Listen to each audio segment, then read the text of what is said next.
The Lady of Illusion didn't move at first. She stood motionless beneath the twisted archway of her chamber, her violet form almost blending into the ambient glow of the walls around her. The air itself shimmered like heat rising off metal, distorting her silhouette as if she were a mirage. Her robes swayed without wind, drifting like tendrils of smoke and water. Her hands remained folded before her, delicate, serene, and yet deeply wrong. "Careful," Inigo warned, aiming down his M4's sights. "She's not going to attack us the way that Alpha did. This one plays with the mind. You think we've come this far just to fall for cheap parlor tricks?" Korik snorted, tightening his grip on his blade. Ariane didn't answer. She was already preparing counterwards, her magic thrumming against the foul currents of the room. "No," she said softly, "not parlor tricks. This is high-level illusion magic. Possibly divine tier. My seals might not be enough." "Then we hit her before she can cast," Korik growled. He took one step forward. And the world vanished. Inigo's sight suddenly showed nothing. No Lady of Illusion, no walls, no chamber, no team. Just a void of white light and drifting dust. He blinked rapidly. "What the hell?" "Inigo." Lyra's voice rang faintly in his ear, but it was distant, warped, like it was coming through water. Then the scene changed again. He stood on a battlefield. A real one. Earth, not this twisted biomechanical tower. His boots pressed into grassy soil littered with bullet casings. Smoke wafted from burning vehicles in the distance. Helicopters flew overhead. The air was hot with cordite and sweat and the metallic scent of blood. "Where the fuck?" he murmured, spinning weapon up. And then he saw himself. A mirror image of Inigo stood a few feet away. Identical armor, gear and weapon, down to the faint glowing sigil on his glove. But this Inigo had no soul in his eyes. Just the same violet glow that pulsed from the Lady's illusions. It raised its rifle. "Drop him!" Lyra shouted behind him, but Inigo wasn't sure if it was real. He fired first. The bullets ripped into the doppelganger, tearing it apart in a spray of black smoke. It vanished into mist. The field crumbled beneath him like a dream collapsing, and Inigo gasped as he staggered back into reality, heart hammering. The Lady still hadn't moved. But now Korik and Ariane were gone. Only Lyra remained visible. "What just happened?" she called out, knocking an arrow. "She fragmented us," Inigo grunted, checking his ammo. "Hit our minds with illusions. She's trying to disorient us before the real attack." "Then where are the others?" A sudden scream ripped through the air, Ariane's voice, sharp and ragged like tearing silk. Inigo didn't think. He charged toward the sound, ignoring the shifting floor and cascading visions flashing around him. Shadows tried to grab him, voices called his name in friendly tones. Lies, all lies. He broke through a wall of illusion like glass shattering, revealing a horror. Korik was pinned against a jagged pillar, chest impaled by a dozen crystal spears that floated midair like frozen lightning. Blood spilled from his mouth, his grip on his sword slack. Ariane stood in front of him, barely holding a shimmering shield of light with both hands, sweat pouring down her face, her lips moving rapidly as she chanted. Beyond her floated the Lady, arms now raised, fingers flexed in a graceful, slow dance. Her face remained placid, almost mournful. Inigo didn't waste time. He raised the M4 and opened fire. Rounds streaked toward the Lady, but mid-air they twisted, slowed, turned into butterflies. They evaporated before they could hit. "She's rewriting reality," Ariane gasped. "My magic's barely anchoring us in place. She's overriding everything." "I'm going to override her face," Korik growled, somehow still alive. He lifted his sword in both hands, bloody but defiant. "Korik, no!" Ariane cried. But he leapt forward, driving his blade toward the Lady's chest. He never reached her. She turned her head slightly. A faint ripple of violet light flicked from her eyes. Korik froze mid-air. And exploded. Not violently. Not loudly. He simply unraveled, piece by piece as if plucked apart by invisible hands. His armor, his bones, his flesh. Gone. Erased. Like he never existed. Ariane fell to her knees with a sob. Inigo froze. Everything inside him wanted to scream, to collapse, but there was no time. The Lady turned to Ariane next, and the shields around her flickered like a dying flame. No you don't, Inigo muttered, swapping mags. He activated his augmentation enchantment, his next 20 rounds infused with piercing force magic. He fired. This time some bullets struck true. They ripped into the air around the lady and detonated like shaped charges. One even glanced her shoulder, making her flinch. Her illusion slipped for just a moment. That was all Ariane needed. She threw out her final spell. A spear of pure anti-magic forged of light and resistance. It pierced the lady's midsection. A shriek echoed through the chamber, not of pain but fury. Ariane slumped forward, eyes dimming. That's all I have. Inigo caught her as she fell. Her skin was pale. Her chest barely moved. There was no shield left. No magic humming. Her body was still. He felt for a pulse. Nothing. Another loss. His fingers curled into fists. Rage surged through his veins like fire, burning cold with fury he didn't know he still had. Lyra stepped into view, her face pale but determined. It's just us now. Inigo nodded. She's not untouchable. Not anymore. The lady had recovered but not fully. Her once pristine image was fraying. Her movements were slower now. The illusions around her flickered like a dying flame. She was wounded, vulnerable, but still dangerously powerful. You bleed, Inigo muttered, raising his rifle again. And that means you can die. He floated higher, arms extending. Dark runes spread through the air, massive sigils that warped gravity itself. Even the air began to ripple like boiling oil, the sheer magical density weighing down on their bones. Inigo wasn't sure how much longer they had. But he didn't care. He glanced at Lyra. We end this. They charged.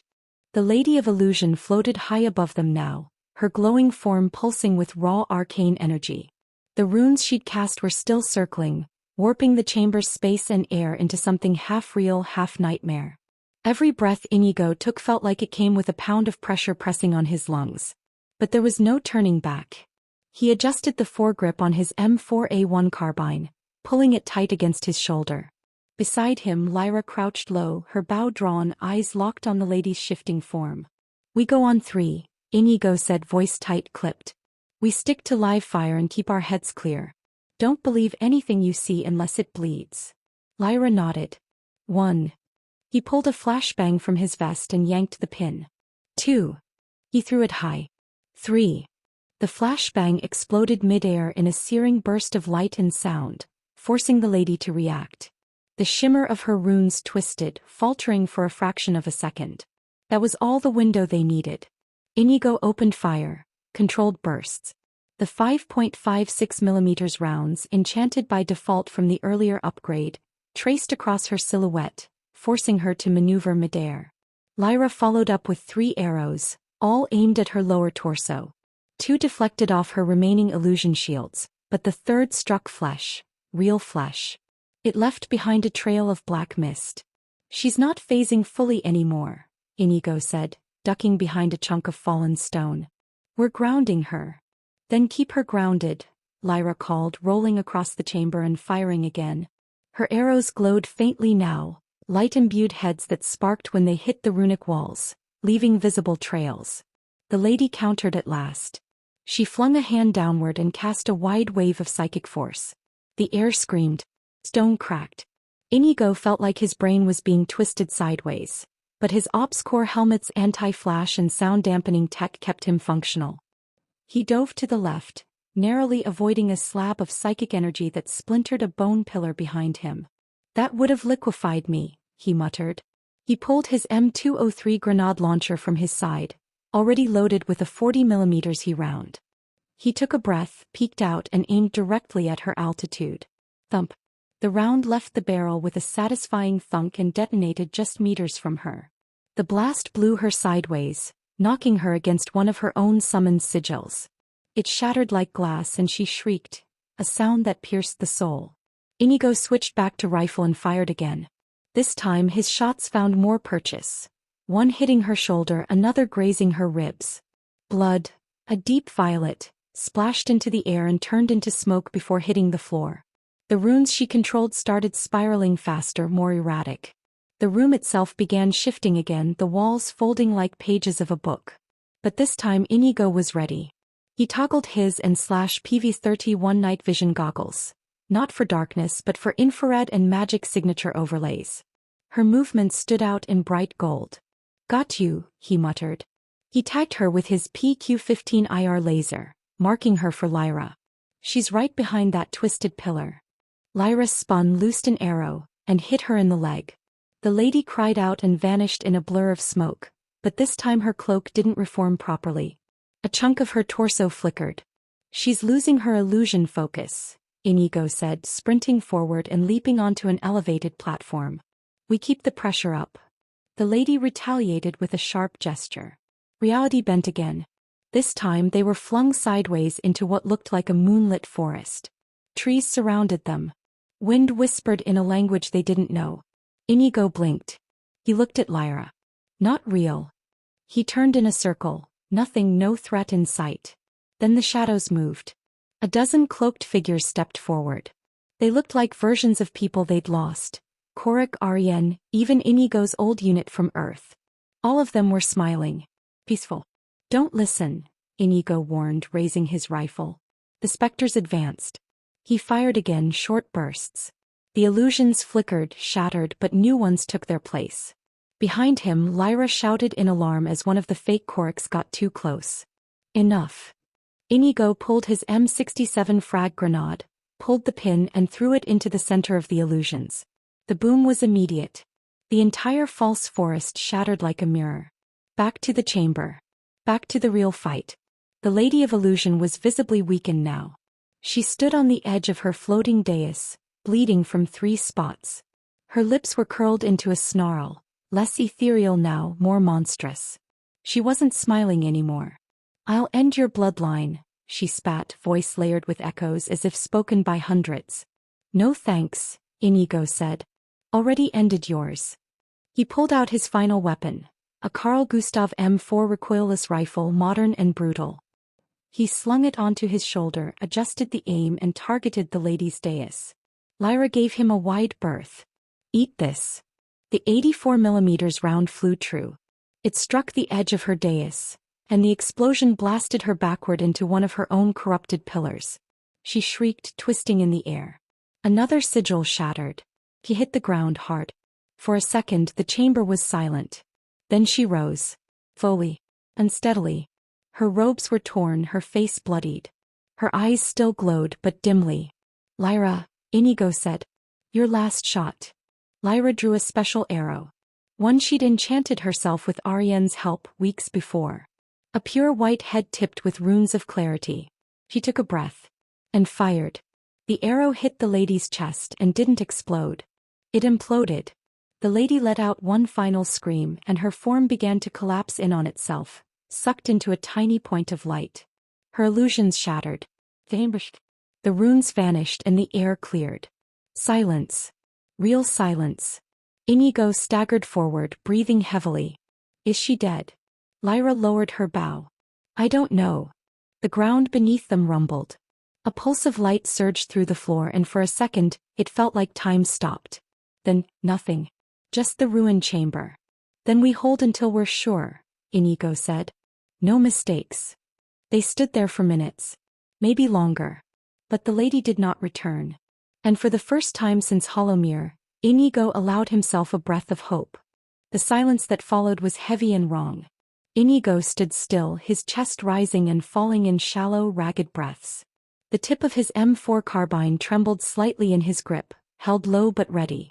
Violet smoke drifted from the epicenter of the Lady of Illusion's death, curling and fading like it was being swallowed by the air itself. The echo of her last scream still seemed to linger in the corners of the chamber, a phantom wail stuck in the stone. He shifted slowly, eyes scanning the scorched floor. Cracks ran like veins across the stone, lit faintly from below by flickers of magic too stubborn to die. The crater she left behind was wide, its edges melted smooth. A few feet from the center something glinted faintly, metal or maybe crystal. Inigo crouched and brushed ash aside with the back of his glove. A shard of the lady's crown lay there, small but warm to the touch. He pocketed it without a word. Beside him Lyra slowly lowered her bow. Her fingers were trembling. She didn't even try to hide it. The final confrontation had drained everything out of her, body, mind, and soul. Her skin was pale, eyes distant. "I think it's over," she said quietly. "No," Inigo replied, shaking his head. "She's dead. But it's not over." She looked at him sharply. "What do you mean?" Inigo stepped away from the crater, boots crunching against brittle floor tiles. "Feel that? The rift's still here. It hasn't closed. That froze her. Wait, that's not how it works. When the boss dies, the rift seals automatically. Every time." "Yeah. Every time." Inigo scanned the upper walls of the chamber. There was no visible portal, no glowing light, no sign of the sky or outside world. Just black stone, writhing slowly like the walls themselves were breathing. "But this one isn't like the others. You think it's because this place isn't a normal rift?" Lyra asked, voice dropping to a whisper. Inigo didn't answer. Because deep down he knew the truth. This wasn't a normal rift. They weren't in some corrupted section of the real world. This was something else. A full realm. And they had just killed one of its rulers. "Let's move," he said. "We won't find answers just standing here." They started the slow ascent, following the way they had come. The lady's illusions were gone now, leaving only the rotten stonework and putrid stench of old magic. No more monsters spawned. No more whispers chased them. The tower felt lifeless, like a tomb. And maybe that's what it was now. But as they climbed, something felt wrong. At first it was small things. A hallway that twisted slightly more than it did before. A staircase that stretched too long. A door that hadn't been there. They tried not to talk about it. They focused on walking. After a full hour of climbing, they reached what should have been the tower's highest floor. But the surface wasn't there. Only another door. It was open, leading into a new corridor they didn't remember. "What is this?" Lyra muttered. Inigo's jaw tightened. "We're still inside. We've been walking up. This is the right direction." "Doesn't matter. The rules are changing." He clicked the safety off his rifle. She was powerful, but she wasn't the source. Just the gatekeeper. Lyra stared at the corridor ahead. "Then what's at the top?" Inigo didn't answer. They moved forward. The new hallway wasn't stone anymore. It looked like glass but felt like ice. Their boots made no sound on the surface, and the walls reflected their shapes in 1,000 broken angles. After 15 minutes they stopped. There was no end in sight. "We're walking in circles," Lyra said. "I can feel it. This place, it's folding in on itself." Inigo dropped to a knee and drew a line on the floor with a piece of chalk from his utility pouch. A basic trick for mazes. They moved forward. 5 minutes later, the same mark was under their feet. "No exit," Inigo muttered. Lyra turned to him. "So what now?" "We find the center. There's always a heart in these things. And if we're still trapped, that means something is still alive." They turned back the way they came. The walls changed again. Now they weren't glass. Now they were flesh. Dark red sinew pulsed faintly along the walls. Strange veins throbbed beneath translucent skin. A low hum echoed through the space. Not sound exactly, but pressure, like standing beneath a massive speaker before the bass drops. Lyra gagged. "It smells like rot." "Then we're close," Inigo said grimly. Eventually, the corridor opened into a massive circular chamber. Unlike the previous rooms, this one was untouched by violence. It was pristine. Too pristine. At the center stood a statue of the Lady of Illusion, larger than life, arms outstretched. But it wasn't made of stone. It was made of bone. Dozens, hundreds, of humanoid bones, sculpted and fused together into her likeness. Behind it, a massive door loomed, half-formed from the same violet energy that coated her illusions. "This has to be it," Inigo said. Lyra approached the statue, her hand slowly reaching out. "Don't touch it," Inigo warned. Too late. The room shook. The walls peeled back like paper, revealing nothing but black space and distant stars. The floor dropped out from under them and they were falling. Lyra screamed. Inigo grabbed her arm. Then the world slammed them down hard. They landed in a new space. No longer a tower. No longer a hallway. A throne room. The sky above was endless void, but the floor was obsidian glass. At the far end sat a figure. Not the Lady of Illusion. Something worse. It looked humanoid, barely. Its skin was a mask of shifting ink. Its face was empty. And behind it hovered a series of shifting symbols, constantly rearranging like a puzzle in motion. It stood slowly. "You were not meant to come this far," the figure said. Its voice was layered, both male and female, both echoing and immediate. Inigo raised his rifle. "We didn't come here to ask permission." The figure stepped down from the throne. She was the key. The rift remains open because the gate was never meant to be destroyed, only obeyed. Lyra drew her bow, but her hand shook. "What are you?" "I am what follows," it replied. "And now that you are here, there is only one path." Inigo narrowed his eyes. "You're the final boss." "No," the figure replied. "I am the rift." The chamber warped around them. The floor became molten, the air became claws. Magic screamed across their skin, and the battlefield rearranged itself in a kaleidoscope of death. Inigo didn't hesitate. He fired. The final battle had begun.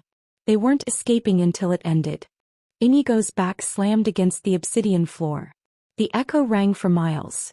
If space here even followed normal rules anymore. Dazed, he blinked and rolled onto his side, clutching his M4 like a lifeline. The figure on the throne hadn't moved since proclaiming itself as the Rift. It stood like a living shadow, humanoid only in shape, wrapped in layers of shimmering darkness and twisted symbols. "Are you all right?" Lyra called from a few feet away, her voice breathless. "Define all right," Inigo muttered, staggering to his feet. The battlefield was impossible. Shifting terrain, spiraling light, floating platforms that rose and fell with no pattern. Magic warped the very laws of gravity. He'd fought things, many things, but nothing like this. He activated his Freedom Shop system. Time to bring in the big guns. He flicked through the shop's categories. Rifles, grenades, ballistic shields. Too weak. He needed something absurd. There. Abrams M1A2EV3 main battle tank. Cost. 45,000 token. He checked his balance. Balance. 239,842 tokens. Just enough. He didn't hesitate. Confirm purchase. He slammed the mental button. Current balance. 194,842 tokens. He slammed the mental button. A blinding white circle formed in front of him, expanding outward with a loud, humming boom. The sound of machinery thundered like a god approaching. From the heart of the summoning ring, an enormous black form emerged, rising from the ground like a summoned beast. The Abrams tank slammed into the battlefield with a thud that cracked the very glass-like terrain. Lyra stumbled back, shielding her eyes. "What in the ever-living hell is that?" Inigo grinned, breathless from adrenaline. "This." He climbed up the side of the tank. "This is one of the strongest weapons from my hometown." It looked fresh out of a war zone, mounted with a 120mm smoothbore cannon, coaxial machine guns, reactive armor plates, and custom HUD screens glowing faintly. But this model was different. The Freedom Shop had given it a special tag. Modified for solo operation.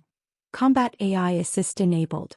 He dropped into the driver's seat and found everything, every dial, every lever, made sense.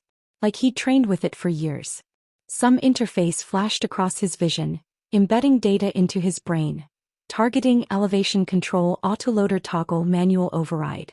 He gripped the joystick and felt power. The monstrous entity had started to move, gliding slowly across the obsidian field. Spires rose from the ground like teeth trying to wall off the tank. Inigo aimed the turret. Lyra took cover behind a hovering shard of terrain. "You seriously plan to shoot that with that?" "Hell yes." The Abrams targeting HUD locked onto the figure. "Let's see how you like American steel." He fired. The cannon belched fire. The entire tank rocked from the recoil. The 120mm round streaked toward the entity, glowing orange like a comet. It struck the rift in the side. A geyser of black ink and fire erupted from its torso. The creature staggered, not falling but clearly wounded. "Oh my gods," Lyra whispered. Inigo didn't wait. "Reload." The AI complied instantly. "Round loaded. Eat this." Another round blasted forth. This time the rift warped space around it, trying to deflect the shell, but it wasn't fast enough. The shot punched through one of the floating symbols behind its head, shattering it like glass. The battlefield rippled. The sky above dimmed for a moment. The monster roared, not like a beast but like a collapsing universe. Its symbols reconfigured rapidly, casting spells of madness and force. Inigo saw the wave coming, reality itself bent toward the tank. He slammed the pedal. The Abrams lurched forward, crushing glass terrain under its treads. He swerved between floating debris, dodging blades of light and bolts of distortion magic. It was like dodging lightning in a thunderstorm, but the tank was absurdly fast for its size. Lyra sprinted after it, ducking for cover. She loosed arrows at the rift, trying to distract it, her face still twisted in disbelief. "You're piloting that thing like it's a horse," she shouted. "Guess I'm a fast learner," he yelled back. Another cannon blast. This one hit the ground beneath the rift's feet, blasting it into the air. Inigo switched to the machine gun turret and opened fire. Tracer rounds peppered the air, bouncing off magical shields but disrupting them all the same. "Your shields are cracking," he muttered. "One more." The monster recovered, launching a barrage of spikes made from crystallized illusions. They rained down like missiles. The tank's AI activated its defensive system, deploying multispectral smoke screen. Inigo's vision went white. The cockpit filled with sensor data instead of visuals. He used IR to locate the rift. "They're closing in. Let's see you eat this." He activated the heat round. The barrel adjusted for elevation. He fired again. This time the round struck dead center. The explosion that followed was like a miniature sun. The rift screamed. Pieces of it scattered across the battlefield, evaporating into arcs of corrupted energy. But it wasn't dead. No. Something was still moving within the smoke. A smaller, leaner shape. The armor was gone. The symbols were stripped. But it still stood, its mask now cracked, exposing a half-human face underneath. "You are persistent," the being said, coughing out black ichor. Inigo climbed out of the tank, rifle in hand. "You're still standing?" he asked grimly. "I am the rift," it spat. "You cannot kill what you stand inside." Inigo walked toward it, gun raised. "Then I'll tear it apart from within." Lyra appeared beside him, panting, bloodied but still upright. "We're with you." The round struck true. The M4's bursts hammered into the creature's exposed core. With each hit, its form shimmered like water disturbed by stones, cracks of light spidering across its chest. Lyra's final arrow whistled through the air, glowing with runic energy. It pierced the creature's throat. The monster screamed in agony. His body twisted. Space warped, the floor cracking beneath it as the monster's form began to collapse. One last gasp. One last flicker of defiance, and then it imploded into a shockwave of light. Silence fell. Then a soft hum. A portal opened. The golden portal shimmered in the air like a tear in reality, casting a soft, unnatural glow across the fractured battlefield. It should have been the end. A way out. A victory.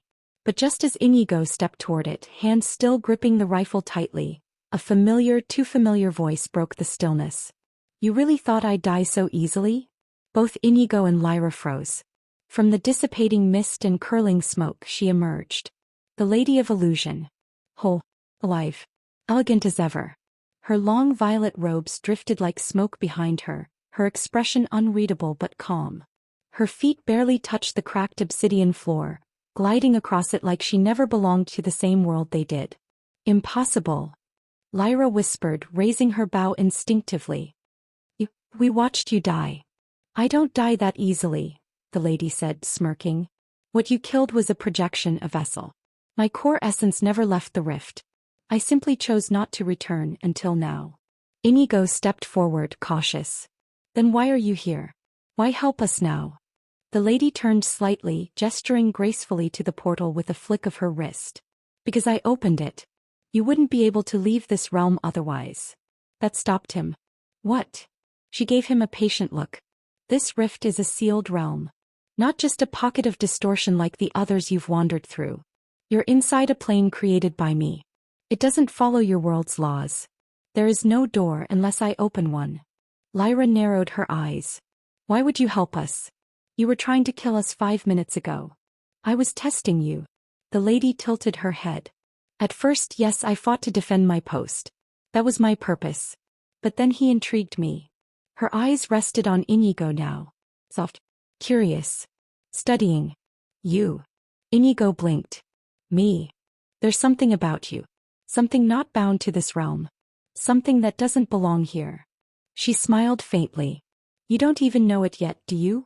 Know what? Inigo's voice sharpened. You are not from this world. He went silent. The words struck him harder than any blow. What are you talking about? He asked slowly, as if denying that he was indeed from another world. The lady's smile turned gentle. You felt it, haven't you? How this place feels off to you. How you understand things others don't. You summon weapons that shouldn't exist. You move through this world with instincts you shouldn't have. You've always known something was different. Lyra's eyes darted between them. Wait, what? You're saying he's, what, not from here? He came from a different world entirely, the lady said. A world of machines. Fast food. Cities that rise like mountains. Weapons that fire thunder. I saw it. I saw it all in his memories. And I want it. Inigo stared at her, stunned. Looked into my head? I did, she said. Not all of it. Just a glimpse. But what I saw, your world, it's marvelous. So much art. So much invention. I've never seen anything like it. And that's why you're helping us? Lyra asked, incredulous. Because you like his memories? The Lady of Illusion nodded. Yes. I won't lie, I was curious. Then I was fascinated. And now I'm tempted. Inigo shook his head.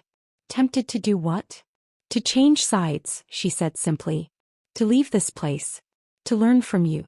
To bring what you know into this world. Inigo's eyes widened. You're serious? I am. Her expression turned solemn. There are no current orders to destroy you. I was never sent to kill you specifically. I was just the gatekeeper, one of many. But I have seen enough to decide for myself that it would be a waste to destroy you. He lowered his rifle slightly, brow furrowed. And you think I'd just let you tag along after everything you did? I understand your suspicion, the lady said. You've lost comrades to this war. I was the enemy. But I've seen what you can build. I've seen the stories in your head.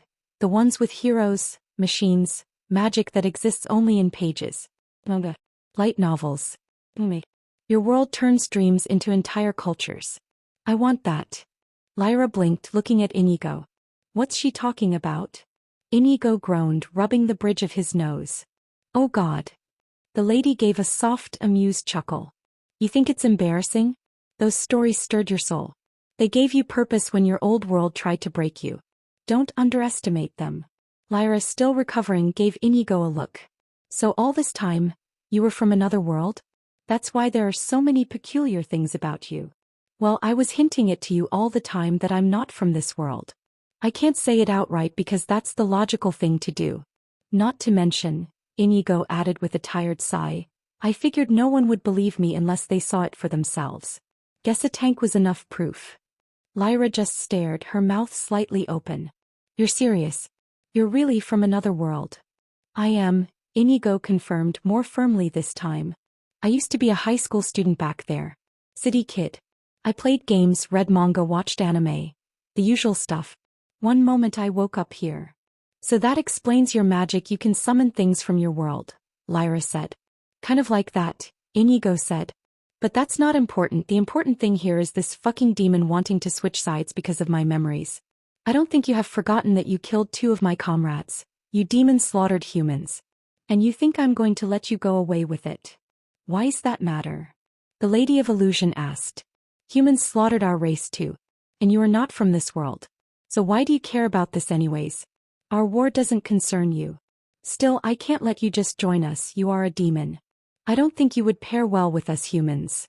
The 3 stood in silence as the portal pulsed behind them, bathing the fractured terrain in its otherworldly golden hue.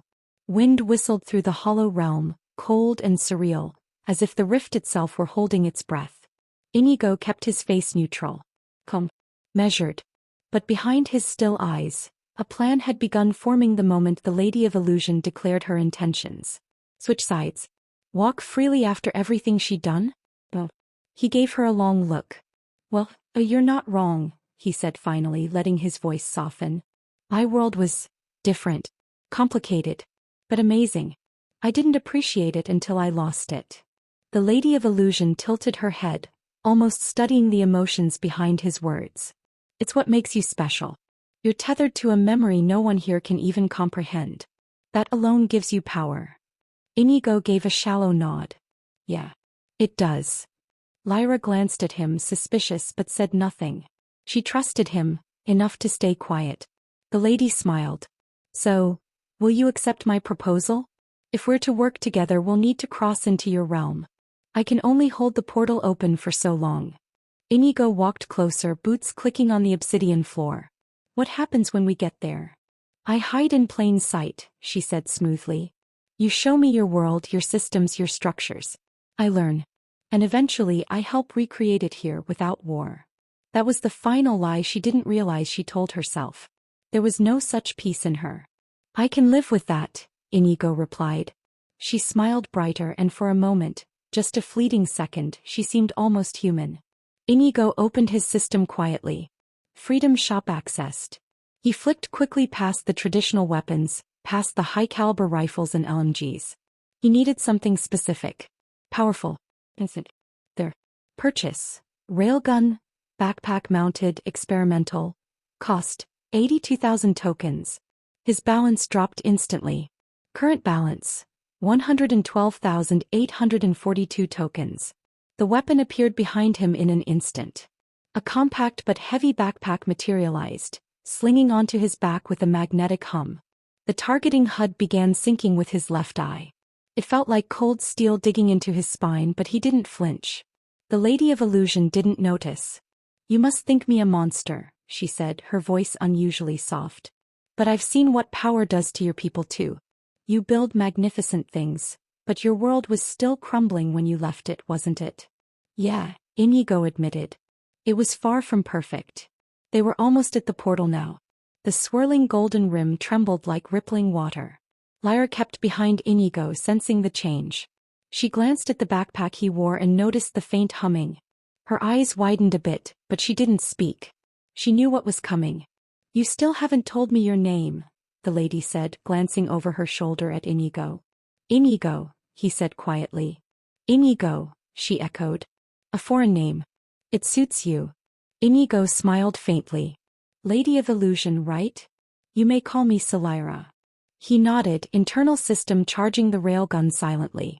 Target lock. Solyra, range, 5 meters, charge, 84%. 90%. Inigo's eyes didn't move. Solyra then. I guess this is where the adventure begins. It is, she said, stepping to the threshold of the portal. You've chosen wisely. Charge. 100%. Ready to fire. I have, Inigo replied. And then he fired. The railgun discharged with a shriek of compressed thunder. The magnetic pulse tore through the air like a blade of godlight, striking Solyra dead center in the back. Her body convulsed, violet magic bursting from her chest as the projectile exited through her sternum. She stumbled forward, collapsing to her knees, fingers clutching at the air like she was trying to hold onto something intangible. Lyra gasped but didn't hesitate. Move. Inigo grabbed her wrist and the two sprinted past Solyra's crumpling figure, diving through the portal just as the edges began to falter.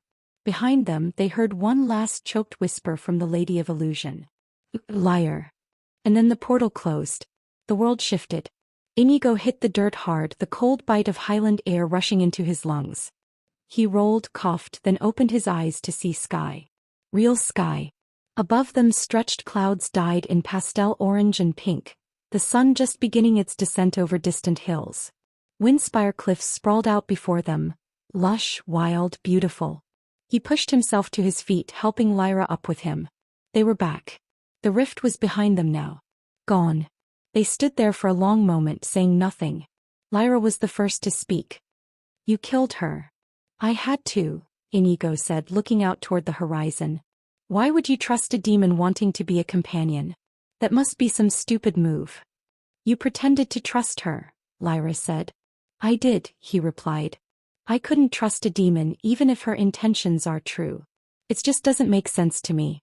They are demons in the first place, that's why we eliminate them. Silence returned. Only the wind spoke now, rustling through the grass around the cliff's edge. Lyra finally nodded. I understand. They both stared out at the view, real, untwisted by magic or illusion. For the first time in what felt like forever, it was just earth and wind and sky. Lyra looked at him. So, what now? Inigo exhaled. Now we have to return back to the city, report that we killed one of the powerful members of the demon race, the Lady of Illusion. He patted the railgun now stored in his inventory, hidden from sight. We're ready. She nodded again. I wonder if that weapon of yours you summoned that you used to kill the demon was the most powerful one you have. You haven't seen nothing yet, Inigo grinned. They stood together, watching the sun dip lower into the horizon. Well, let's camp here first and see what we can mange. I'm hungry for starters, so I'd want some meat. Let's go hunting. The grass whispered beneath Inigo's boots as he crouched low, his M4 carbine cradled tight against his shoulder. The treeline up ahead opened into a small meadow bathed in the last golden streaks of sun. Just beyond the tall grass, a boar rooted lazily at the earth. Big, muscled, oblivious. Inigo signaled to Lyra with 2 fingers. She caught the movement and paused behind a tree, giving him the space to take the shot. This one was his. After everything, they both knew he needed this. Not for the food, but for the quiet, the normalcy, the grounding. He exhaled slowly, let the tension bleed from his arms.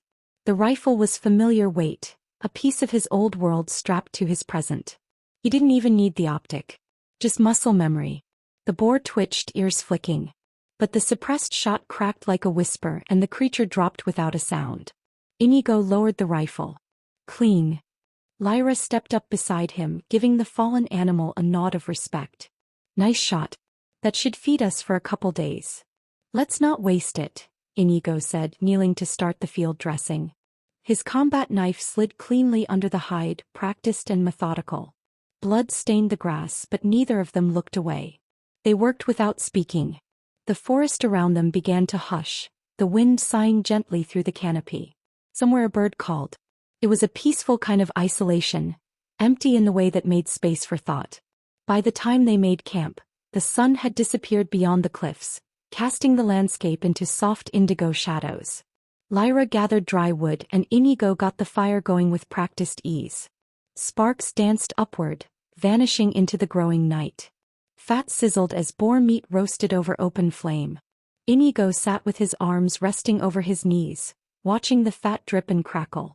He hadn't realized how hungry he was until the scent hit him. Lyra handed him a skewer. Eat. He took it. Thanks. They ate in silence for a while, chewing, watching, listening. Then finally Lyra broke the quiet. I still can't believe it worked, she murmured. The plan. The timing. The shot. She was arrogant, Inigo replied, eyes still on the fire. That's why it worked. Lyra poked at the embers. She let us get that close. Trusted you more than she should have. Inigo's jaw tightened. She thought I'd be like everyone else. Bend the knee to power or bargain for safety. She thought I wanted something. And did you? He looked at her. I wanted to end it. That's what I wanted. The fire crackled between them. The wind shifted, bringing the cold in earnest now. Stars began to appear in the sky above, tiny lanterns scattered across a sea of black. Lyra hugged her knees. I keep thinking about Ariane. And Korik. The way they went down. Inigo's face darkened. He could still see it. Korik screaming defiance as the rift's mutated spawn dragged him under. Ariane lighting the sky with one final burst of magic to give them the seconds they needed. 2 lives bought for a chance. They didn't hesitate, he said, voice low. They saw what needed to be done and did it. Lyra nodded slowly. We don't even know if they would have survived, if we'd had a better plan. There wasn't time, Inigo cut in. You saw that creature. That spell. The rift was opening wider. He was calling something through. If we had waited, she would have killed us all, Lyra finished for him. They both stared at the fire. For a long time nothing moved but the flames. The only sound was the soft crackle of wood and the whisper of wind across the stone. Inigo leaned back on one elbow, staring up at the stars. Do you believe in fate?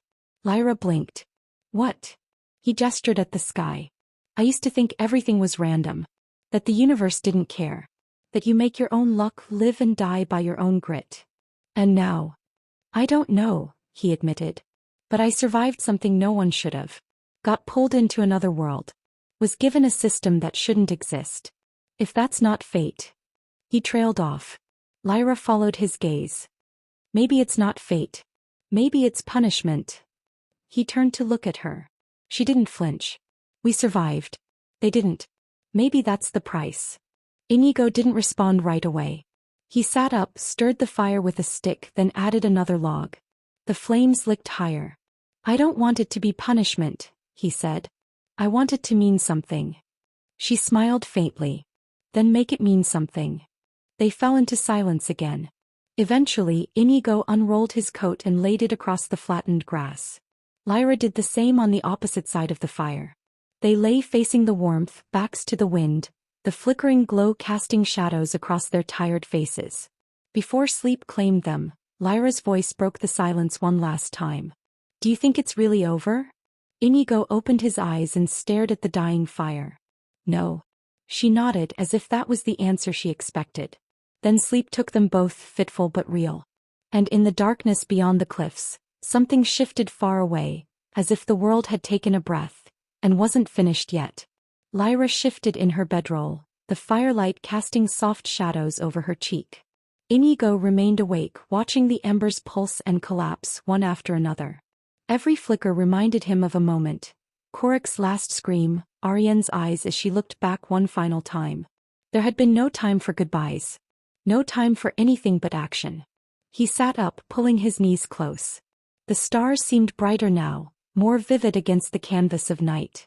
Maybe it was just the clarity that came after surviving something impossible. A gust of wind stirred the fire, sending sparks into the air. Lyra murmured something in her sleep, the sound nearly lost to the breeze. Inigo didn't lie down again. He just sat there, rifle resting against his shoulder, keeping watch. The gates of Elandra came into view just past noon, their iron-bound wood flanked by tall watchtowers carved with ivy and eagle motifs. Smoke curled lazily from the chimneys within, and the faint sounds of hammers, bells, and distant voices bled through the stone walls. After days in the wild, the city's familiar silhouette was oddly comforting and heavy.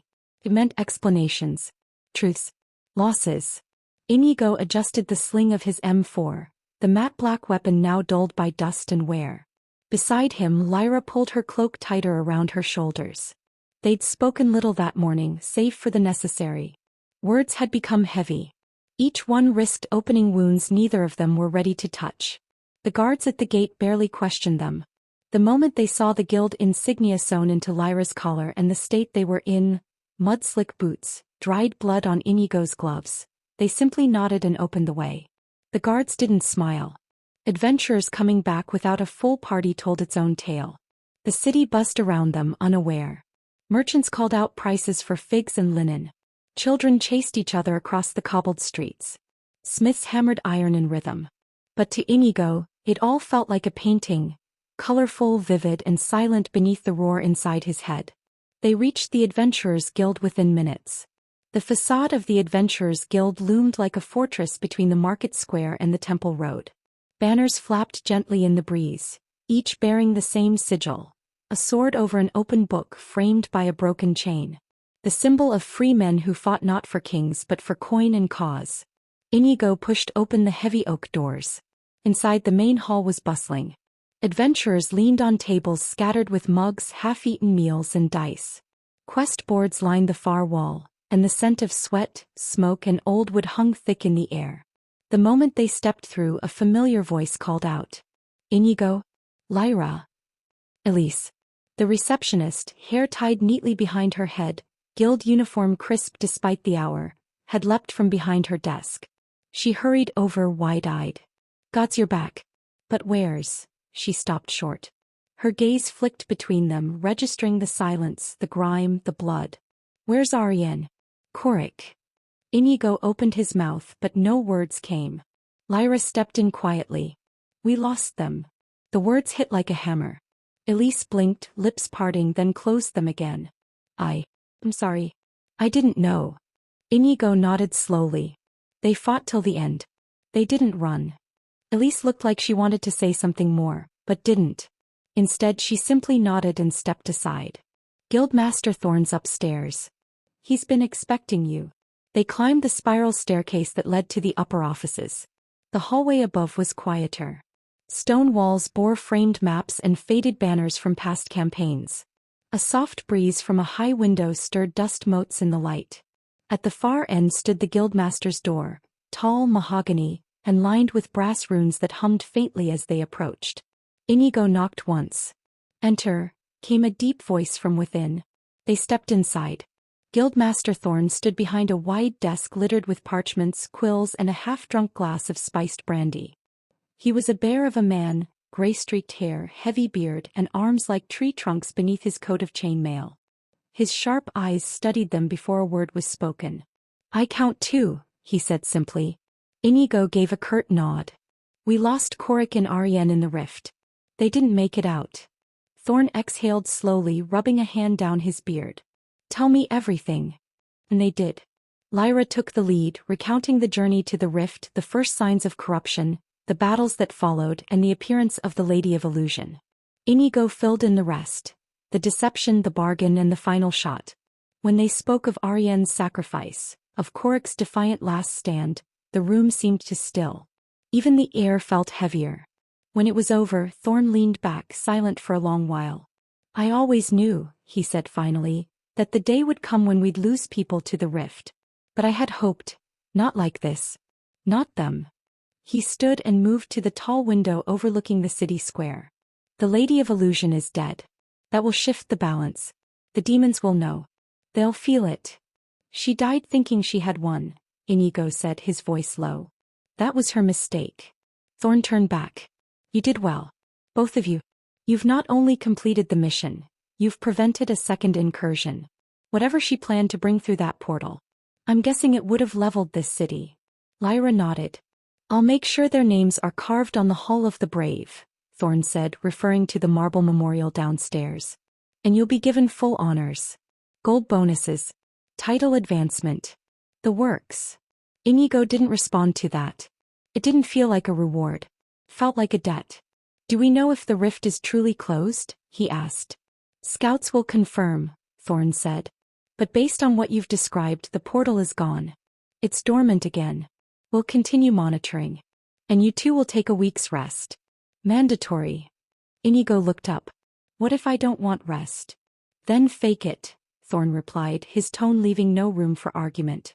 The meeting ended not long after. Back in the main hall, Elise handed them small pouches, tokens owed as promised, and a note marked with the guild's seal for local accommodations. Inigo took it without reading. As they stepped outside into the afternoon light, Lyra turned to him. "So, what now?" Inigo looked out over the city, the towers, the streets, the alleys. The people who had no idea how close they had come to annihilation. "We rest," he said. "We honor the dead. And then we prepare." "For what?" He didn't answer right away. Instead, he looked at the sky, already fading into late afternoon gold. "For whatever comes next." As they walked away from the guild hall, the sounds of the city gradually filled the silence between them. Bells told the hour from a distant tower. A boy pushed a cart of roasted nuts through the street, shouting prices. Life moved on, unaware of the darkness that had nearly spilled through. Inigo and Lyra didn't speak much as they passed through merchant rows and winding alleys. The world felt almost too normal. Eventually, they reached the edge of the adventurers' quarter, where a small inn stood under the shade of a large sycamore tree. The place wasn't much, modest timberwork and weathered shutters, but the guild seal beside the door meant it was safe and discounted. After all, Inigo doesn't feel like going home for the meantime. He wanted to be near the Adventurers Guild just in case. Inigo held the door open for Lyra. The innkeeper, a stout woman with thick arms and a flour-dusted apron, greeted them with a look of recognition. "You two the ones from the Rift job?" she asked quietly. Inigo just nodded. The woman said nothing more, just handed them keys and waved toward the upstairs hall. "Room 3 and 4. Firewood stocked. If you need stew, I'll have it ready come sundown." They climbed the creaky stairs, their boots thudding softly on the worn boards. At the end of the hall, Lyra paused outside her room. "I'll see you in the morning?" she asked. Inigo nodded. "Yeah." But she didn't go in immediately. She lingered a moment, her expression unreadable. Thanks, she said at last. For getting us out. For doing what had to be done. He met her gaze. We did what they would have done for us. She gave a faint smile. I guess that's the only way to live with it. With that she turned and entered her room, the door clicking shut behind her. Inigo stepped into his own. The room was simple, just a bed, a table and a shuttered window, but the sheets were clean and the roof didn't leak. He dropped his pack near the foot of the bed and set the M4 on the table beside it. The weapon had seen too much. Like him. He sat down on the edge of the bed and removed his gloves. Dried blood still rimmed the fingernails, but it wasn't his. He thought of Ariane, her laugh, her spark, the fire she carried both in her magic and her personality. And Korik, stubborn to the end, always the first to charge in and the last to back down. They didn't deserve to die. But if they hadn't acted, he might not be here to mourn them. He looked at his hands. Hands that had pulled the trigger. And with that survival came responsibility. He lay back on the bed, staring at the ceiling, watching the shadows shift as afternoon turned to twilight. Eventually, the smell of stew reached his room. He didn't move. Not until the sun had fully set did he rise again. He unstrapped his gear, removed the plates of his tactical vest, and folded the coat Lyra had cleaned days ago. He opened the window, letting the cool air in. Alandra's lanterns had been lit, a constellation of orange flickering against the growing dark. For the first time in days he allowed himself to rest, not just the body but the soul. But even then a thought lingered at the edge of his mind. The rift was closed. The Lady of Illusion was dead. But what if she was just a gatekeeper? What if there were more? And what if next time, they weren't ready? And what if the other was more stronger than the illusion? Well, he'll find out soon, as the demon race would definitely make a move. The crimson sky above the rift churned with storm clouds like blood circling a drain. Lightning spidered through the heavens, flashing purple and green. At the heart of this blighted realm, Rift Castle loomed as it always had, silent, imposing, eternal. But within its throne hall, silence had become tension. The Lady of Illusion was gone. And her death, at the hands of a mortal, echoed like a gong of war through the obsidian spires. The Demon King sat unmoving on his throne, the lightless black stone cradling his armored form like a coffin lid. He did not speak. He didn't need to. His generals had already gathered, summoned by the moment the lady's essence had vanished. Lord Destruction was the first to kneel. Massive and imposing, he wore armor seared with the runes of extinct war gods, and his warhammer clanked heavily on the floor as he bowed his head. She is dead, Destruction said flatly, as if to confirm what all already knew. Lady Death followed, silent and shadowed. Her skeletal mask showed no emotion, but the way she moved, slower, heavier, said everything. The fourth was gone. One of their own. A piece of the rift broken. Then came Lord Fate, his deck of cards floating and swirling about his fingers in a restless dance. He said nothing, not yet. He didn't have to. His deck would speak for him soon enough. Speak, the Demon King finally ordered, his voice low, vibrating through the stone walls like thunder buried deep underground. Fate stepped forward. We've confirmed it. Her final breath burned away in the human realm. She died in Alandra. By whose hand? The king asked, though he already knew. Fate raised a single card. It bore no symbol. Just jagged lines. Chaos. A wild variable. The unbound soul. Destruction clenched his fist, fire licking through the seams in his gauntlet. Then name him. And give me leave. I will bring back his broken corpse, chained and begging for mercy. No, Death said softly. This was no ordinary battle. I've seen echoes of her fall. She died laughing, believing she had won. But something changed. The king leaned forward slightly. Explain. Something he did. Something unexpected. He shot her. Not with magic. Not with a blade. But with a weapon I do not understand. It was loud. Like thunder. It tore her illusions apart like paper. Fate nodded. Yes. He wields tools not from this world. And more importantly, he remembers that world. He is not like other heroes summoned or chosen. He is imported. Whole. Destruction growled. So we do nothing? No, the Demon King said, rising slowly from his throne. We do something. Something bold. He stepped down the black stairs of the dais, each footfall sending ripples of pressure through the floor. We send a message. Fate looked wary. To the city? To him, the king clarified. But the gods still watch, Death warned. If we strike too hard, too openly, we risk a war we aren't ready for. We won't destroy the city, the king said. We will extract the anomaly. Destruction grinned behind his flame-scarred helmet. At last. You will go alone, the king said, turning to him. No legions. No beasts. No demon's pawn. One general. One target. Destruction paused, the grin vanishing. Alone. Yes. You will enter the city by night. Locate the unbound soul. And bring him here, alive if possible. Dead if necessary. Fate pulled another card from his deck, one depicting a man falling, pierced through the heart by multiple hands. That path is thin, he said quietly. There's interference. Threads breaking. The gods may intervene. Let them try, the king said. The Lady of Illusion underestimated him. You will not. Destruction gave a sharp nod. As you command. The Demon King turned to Fate. Can you locate him? Fate closed his eyes. The cards spun into the air around him and began flipping, glowing faintly as they aligned. He is near the Adventurers Guild in Elandra. Resting. Grieving. Vulnerable. The king gave a single nod. Good. You leave tonight. Death tilted her head. What if the humans interfere? Or worse, the angels? They won't. Not yet, the king replied. The humans are still blind. And the angels have grown slow. They will not see the storm until it's too late. Destruction slammed his warhammer onto the floor, sparks erupting from the impact. Then I'll bring him back. I'll drag him through the dirt by his hair if I must. No, the king said. You will bring him back with precision. Do not level the city. Do not alert the temples. You are not a destroyer tonight. You are a hunter. Destruction grunted. Fine. I'll use the shadows. Fate raised one final warning. If he has otherworldly tools, be cautious. His weapons may not follow our rules. I fear no toy, Destruction muttered. The king turned from them, walking back toward the mirror of fate that hovered near his throne. Within its swirling surface, the streets of Elandra shimmered. He saw Inigo, leaning against a window, his rifle resting beside him, eyes darkened with exhaustion.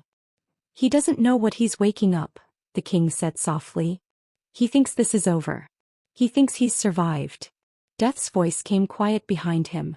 And if destruction fails? Then I will go myself. That silenced the room. The Demon King rarely left the rift. If he stepped onto the mortal plane, it meant one thing: war. And the balance of heaven and hell would tip. No one has touched one of the four in 1,000 years, the king said. This, Inigo, has done so without knowing what he is. Or what he's angered. He turned toward them all. Send him fear. Send him dreams. Let the shadows whisper.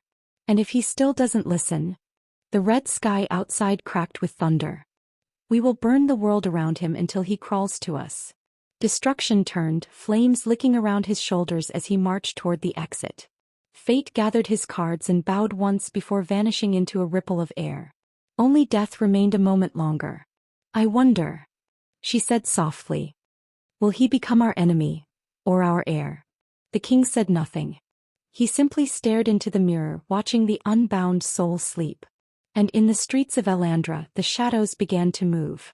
Beyond the throne hall, in the deep caverns beneath Rift Castle, a forge flared to life. Destruction had gone to prepare. Black-armored smiths, mute creatures birthed from ash and brimstone, hurried to his side. They brought out his night gear, a cloak woven from the skin of a fallen void boots that silenced even the clatter of his weight, and an obsidian blade forged not to kill, but to cut through barriers, walls, shields, or spirit wards. He would not be bringing his warhammer. Not this time. I walk where silence falls, Destruction murmured, fastening the blade to his back. I walk where prey forgets it is prey. When the cloak fell over his shoulders, the flames in the forge dimmed, as if the room itself understood what was being unleashed. He was no longer the general of fire and fury. He was now a shadow stitched to purpose. High above, in the realm of mortal sleep, Inigo stirred in his bed. He turned once, then again. His breath quickened. Sweat beaded across his brow. The dreams had begun. Inigo's dream twisted. At first he stood at the gates of Elandra, watching the streets bustle with life. Then in a blink everyone was gone. Empty stalls. Silent bells. The sun flickered, turned red, then black. A voice echoed not from around him, but inside him. You killed one of us. He turned. Shadows moved like ink, crawling up the buildings, coiling into monstrous shapes. She laughed when she died. He thought you were a joke. But the rift remembers. Inigo raised his M4 instinctively, but the dream warped around it. The rifle melted into shadow. He was unarmed. You brought war to your doorstep, little soul. Then a figure stepped forward. Massive, armored, glowing like a furnace behind slits in its helmet. Its eyes burned straight through the dreamscape. I am destruction. And I have come for you. Inigo shot upright in bed, gasping, hands snapping to his rifle beside the nightstand. The inn-room was dark. Moonlight spilled through the window and the city beyond was calm. But his breath wouldn't slow. He stared at the door. Something was coming.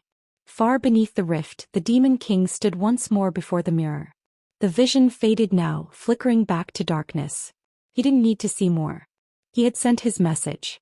If the unbound soul still chose to stand defiant, then the game would escalate. Let the mortal heroes gather. Let the angels watch.